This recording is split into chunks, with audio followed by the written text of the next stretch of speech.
tous, ravi de vous retrouver pour le 18h30 à la une ce soir. Près de 4000 étudiants ont réussi à quitter l'Ukraine. Ils continuent d'affluer sur les pays limitrophes pour prendre les vols à destination de Casablanca à bord des vols du transporteur aérien national, l'Aram, qui renforce son programme de vol. 3 vols ont été programmés ce mercredi au départ de Bucarest, de Budapest et de Varsovie. Elles sont souvent d'origine génétique et ont la particularité de ne toucher que très peu de personnes. Les maladies rares touchent chez nous près d'1,5 million de personnes. Dans ce journal, nous découvrirons une de ces maladies chroniques et coûteuses, la surdicécité. Des livres et autres publications à portée de clic, 2 murs numériques et liste domicile à l'université Qadéia de Marrakech. Ils donnent un accès gratuit à une gamme de ressources en anglais. Objectif, élargir l'accès des étudiants aux sources du savoir. À la une toujours, les étudiants marocains en Ukraine continuent à affluer sur les frontières des pays limitrophes. Près de 4000 étudiants à ce jour. Les staffs des représentations diplomatiques du Royaume s'attellent à leur évacuation dans des conditions sûres. Beaucoup de ces étudiants ont mis du temps avant d'arriver aux frontières des pays voisins comme la Pologne, la Hongrie, la Roumanie ou encore la Slovaquie. Une forte mobilisation qui rassure. Nisrina Ozdar. Dépassés par la célérité des rebondissements du conflit, les Marocains d'Ukraine sont fortement assistés et accompagnés par les cellules de crise des ambassades du Maroc dans les pays voisins de l'Ukraine. Salahdin en fait partie.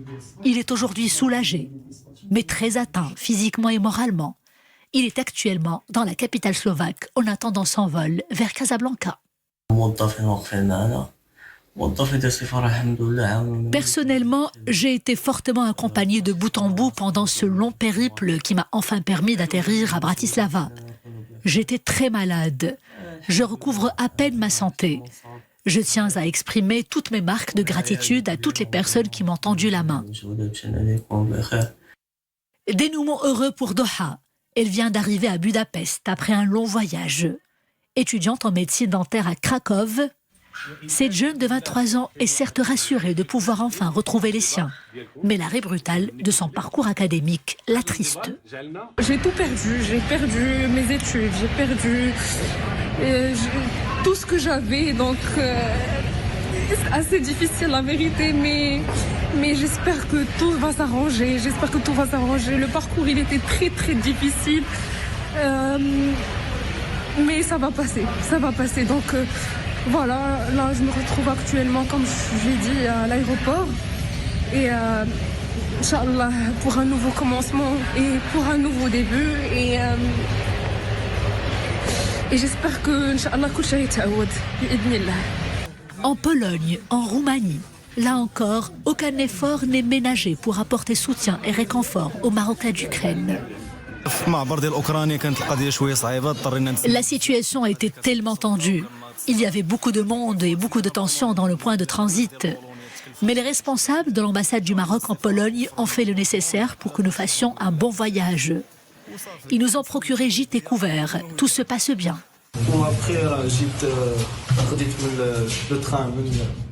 J'ai quitté l'Ukraine en toute sécurité. J'ai pris le train de Moldovie en Roumanie. Je suis actuellement à Bucarest. L'accueil est chaleureux. Les étudiants marocains évacués ne manquent de rien. Les efforts se poursuivent pour garantir à nos étudiants en Ukraine un retour sain au Maroc. Les ambassadeurs du Maroc, de Palestine et d'Égypte ont tenu aujourd'hui à Lviv des rencontres avec des responsables du ministère ukrainien des Affaires étrangères. Il était principalement question d'une batterie de mesures pour faciliter l'évacuation de nos concitoyens vers les pays limitrophes de l'Ukraine.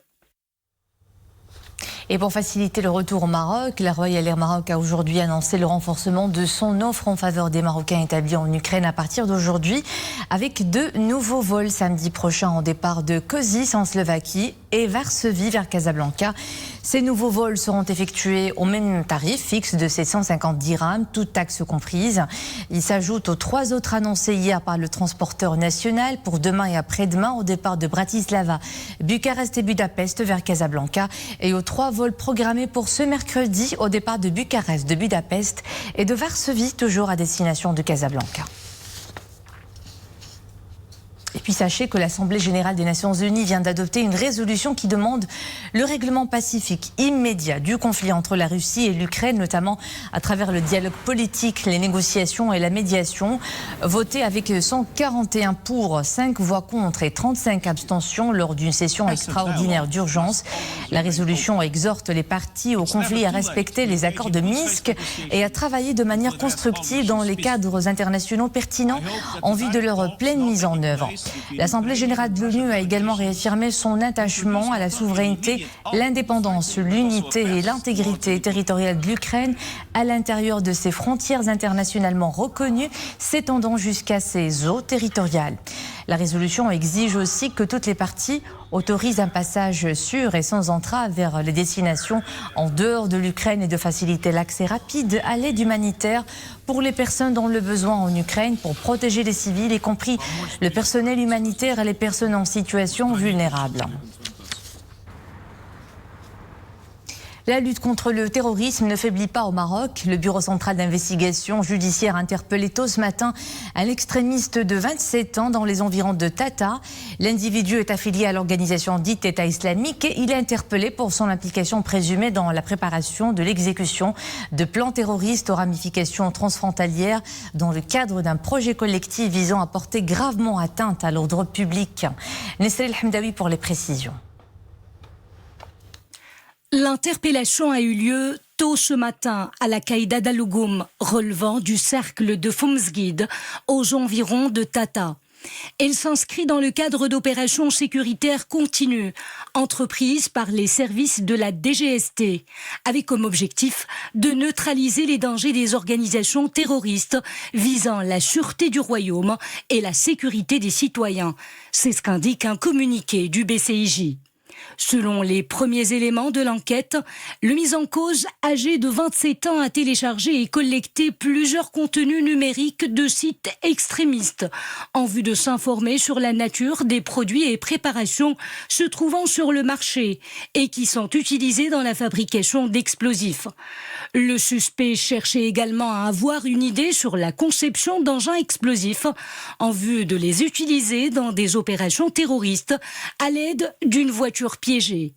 Les recherches et investigations ont également démontré que l'homme préparait l'exécution de son projet terroriste sur incitation et en coordination avec un extrémiste s'activant à l'étranger, ayant un lien avec des événements terroristes en Europe et qui était chargé de fournir les fonds et le soutien logistique pour l'achat d'armes et de matériel entrant dans la fabrication d'explosifs. Le suspect interpellé au Maroc était chargé de l'enrôlement et de l'embrigadement des personnes choisies pour l'exécution du plan terroriste dans le royaume. Les investigations ont révélé que le plan terroriste visait l'attaque de ressortissants étrangers au Maroc. Certains hauts responsables de départements ministériels et sécuritaires, plusieurs établissements gouvernementaux, bancaires et des bâtiments sécuritaires sensibles, dont les photos ont été téléchargées et mises à jour via des applications sur Internet pour faciliter leur attaque. Des perquisitions ont été menées au domicile du mis en cause.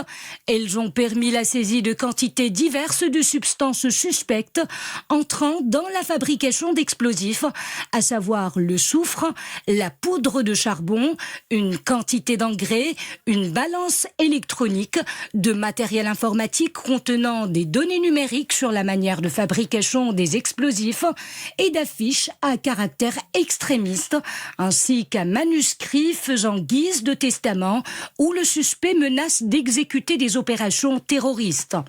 L'extrémiste interpellé a été placé en garde à vue à la disposition de l'enquête menée par le Bureau central d'investigation judiciaire sous la supervision du parquet chargé des affaires du terrorisme en vue d'élucider les ramifications de ce projet terroriste et ses liens avec des organisations terroristes à l'étranger. La fin de la vague d'Omicron n'est pas synonyme de fin de la pandémie, assure le ministère de tutelle, pour qui l'éventuelle apparition de variants inquiétants à l'échelle internationale est toujours de mise au moment où l'Organisation mondiale de la santé considère la pandémie comme une urgence sanitaire mondiale. La situation épidémiologique au Maroc se caractérise par une amélioration sensible de tous les indicateurs, avec une maîtrise de la situation à la faveur des mesures proactives prises et que prend toujours le Maroc, de la campagne nationale de vaccination et des mesures préventives toujours en vigueur, ajoute le ministère. Et les indicateurs verts se maintiennent. Durant les dernières 24 heures, 159 nouveaux cas et 8 décès ont été recensés. 178 patients se trouvent dans un état grave ou critique et 4 sont intubés. Et pour limiter la propagation du virus, la vaccination demeure une des armes les plus efficaces. 24 753 009 personnes ont bénéficié de la première dose. Un peu plus de 23 206 000 ont bénéficié de 2 doses. Et les bénéficiaires de la dose de rappel s'élèvent désormais à plus de 5 798 000 personnes. Ce sont des maladies méconnues, difficiles à diagnostiquer et bien souvent invalidantes. Je vous parle des maladies orphelines. Au Maroc, 1,5 million de personnes en souffrent. Ces pathologies chamboulent la vie de leurs porteurs et celle de leur famille. Ce soir, nous braquons les projecteurs sur une de ces pathologies, la surdicécité, un handicap à vie qui combine une déficience visuelle et auditive. Reportage Wafa Liaqoubi, Yassine Mourafiq, commentaire Oumé Marami. Maman, regarde maman. C'est maman. C'est maman. Oui. Rita, 12 ans, souffre de surdicécité, une maladie rare. Malvoyante, sourde et muette, la fillette a besoin d'une prise en charge pluridisciplinaire. Mais avant de poser le diagnostic, ce fut un véritable parcours du combattant pour la famille de Rita. Rita ما كتبلعش عندها مشكل في la déglutition. Ma fille est née malade, atteinte de problèmes de déglutition et de problèmes respiratoires. Les médecins ont mis du temps pour diagnostiquer cette maladie orpheline. Elle atteint non seulement ses facultés cognitives, mais aussi d'autres fonctions. Il a fallu des années pour que l'on sache qu'elle souffrait du syndrome appelé charge. Pour communiquer avec Rita, tout passe par le toucher et les signes. Maman aime Rita beaucoup. Papa, j'ai la maison. Avec Rita, la langue des signes, mais tactilement.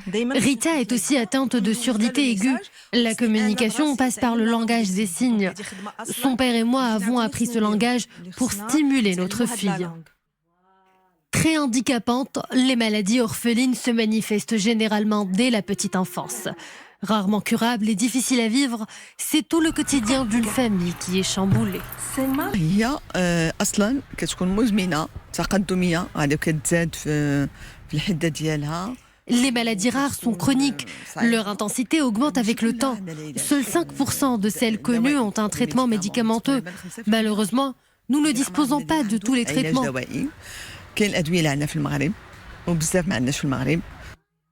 Pour qu'une affection soit répertoriée rare, elle doit toucher une personne sur 2000. Au Maroc, plus de 5% de la population souffre de 8000 pathologies rares, soit 1 million de Marocains. Le programme exceptionnel de réduction de l'impact du déficit pluviométrique lancé par Sa Majesté le roi Mohamed VI prend forme.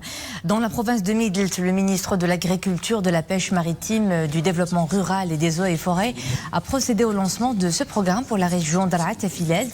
Mohamed Siddiqui a donné le coup d'envoi à l'exécution de l'axe 1 de la région d'un coût global de 166 millions de dirhams.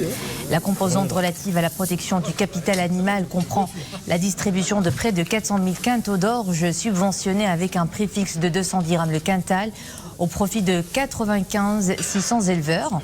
La distribution d'aliments composés au profit des éleveurs de bovins et l'aménagement de l'équipement de points d'eau et l'acquisition de 600 citernes souples au profit des éleveurs. Et pour la composante protection du capital végétal et la gestion de la rareté des eaux, il s'agit d'équiper et de réhabiliter les ouvrages d'irrigation des périmètres de la petite et moyenne hydraulique. Le British Council installe 2 murs de sa bibliothèque numérique à l'université Qadi Iyad de Marrakech. L'idée est de faire profiter les étudiants d'un accès gratuit à des milliers de livres électroniques et audio et bien d'autres publications numérisées en anglais, histoire d'enrichir leur savoir et connaissances dans les disciplines qu'ils ont choisies dans la langue de Shakespeare.